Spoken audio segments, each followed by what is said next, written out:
क्या आपने कभी ऐसा सुना है कि कोई इंसान उड़ते हवाई जहाज़ में बैठा हो और आसमान से ही गायब हो गया हो? अगर नहीं सुना तो हम आपको बता दें कि यह कोई कहानी नहीं बल्कि हकीकत है। 48 साल पहले ऐसा अमेरिका में हो चुका है और वो रहस्यमयी इंसान आज तक गायब ही है। तो चलिए इस वीडियो को शुरू करते हैं। बात 1971 की है। सूट बूट पहना एक शख्स हाथ में काले रंग का बैग लिए अमेरिकी एयरपोर्ट पर पहुंचा। वहां उसने काउंटर पर जाकर सिएटल जाने वाली फ़्लाइट का टिकट लिया। वहां उसने अपना नाम डैन कूपर बताया, जो असल में उसका नाम था ही नहीं। उसने आज भी डीबी कपूर के नाम से ही जाना जाता है। हालांकि टिकट लेकर वो रहस्यमयी शख्स सीधे अपने फ़्लाइट की ओर बढ़ा। उसके विमान का नाम बोइंग 727 था। उसे हवाई जहाज़ के सबसे पिछले वाली सीट मिली थी। वह सीधे जाकर अपनी सीट पर बैठ गया। बाकी यात्रियों की तरह उसने अपना बैग ऊपर न रखकर अपने पास ही रखा। विमान जैसे ही एयरपोर्ट से उड़ा, डीबी कपूर ने अपना काम शुरू कर दिया। कपूर ने फ्लाइट अटेंडेंट को एक कागज़ का टुकड़ा दिया। कहा जाता है कि तब अटेंडेंट को लगा कि वह कोई बिजनेसमैन है और उसे अपना नंबर दे रहा है। हालांकि अटेंडेंट ने उस कागज़ को ले लिया, लेकिन उसे पढ़ते ही वह सन्न रह गया।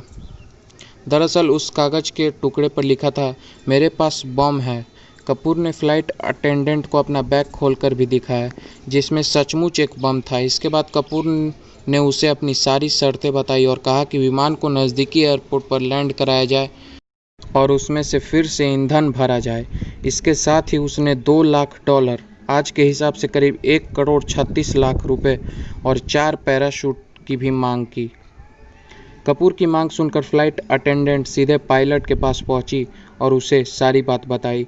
इसके बाद पायलट ने तुरंत विमान हाईजैक और कपूर की मांगों के बारे में सिएटल को एयर ट्रैफिक कंट्रोल को सूचना दी। फिर क्या, हर तरफ अफरा तफरी मच गई। पुलिस से लेकर FBI तक इसकी सूचना दी गई।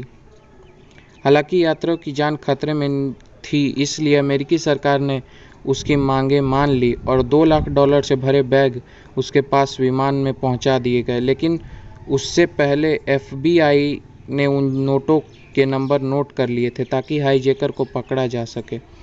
किसी को भी अंदाज़ा नहीं था कि कपूर का असली खेल तो अभी बाकी था। दरअसल कपूर ने जब सारी मांगें पूरी कर ली गई तो उसने पायलट को विमान उड़ाने के लिए कहा। रात का समय था और उसने पायलट को विमान मैक्सिको ले जाने के लिए बोला। उधर अमेरिकी एयरफोर्स ने भी अपने 2 विमान उसके पीछे लगा दिए थे ताकि लैंडिंग के वक्त कपूर को पकड़ा जा सके। विमान अभी हवा में ही था कि कपूर ने सभी को पायलट रूम में जाने को कहा। साथ ही उसने यह भी हिदायत दी कि दरवाज़ा अंदर से बंद रखा जाए। इसके थोड़ी ही देर के बाद पायलट को विमान में हवा के दबाव में फ़र्क महसूस हुआ। जब को पायलट ने बाहर जाकर देखा तो विमान का दरवाज़ा खुला हुआ था। उसने तुरंत जाकर दरवाज़ा बंद किया और कपूर को पूरे विमान के अंदर ढूंढा, लेकिन उसका कुछ पता नहीं चला। वह हवा में ही विमान से नीचे कूद चुका था। विमान जब एयरपोर्ट पर पहुंचा तो उसे चारों तरफ से घेर लिया गया। सबको लगा अब तो कपूर पकड़ा जाएगा, लेकिन वह तो पहले ही भाग चुका था। हर कोई यह जानकर हैरान था कि आखिर कपूर ने ऐसा कब किया। यहाँ तक कि उस विमान के साथ साथ चल रहे अमेरिकी एयरफोर्स के विमानों के पायलटों को भी इसके बारे में कुछ पता नहीं चला। कपूर को हर जगह ढूंढा गया, लेकिन उसका आज तक पता नहीं चला। तस्वीर के नाम पर भी उसकी बस एक स्केच है। उसकी असली तस्वीर भी किसी के पास नहीं है और ना ही किसी को यह पता है कि वो कौन था, कहाँ से आया था और क्यों ऐसा। तो ऐसे ही रहस्यमयी चीज़ों के लिए हमारा चैनल सब्सक्राइब कीजिए और बेल आइकन को प्रेस कीजिए, लाइक कीजिए और कमेंट कीजिए और वीडियो को अपने दोस्तों में शेयर कर दीजिए। Thank you. मिलते हैं अगले वीडियो में। Bye bye.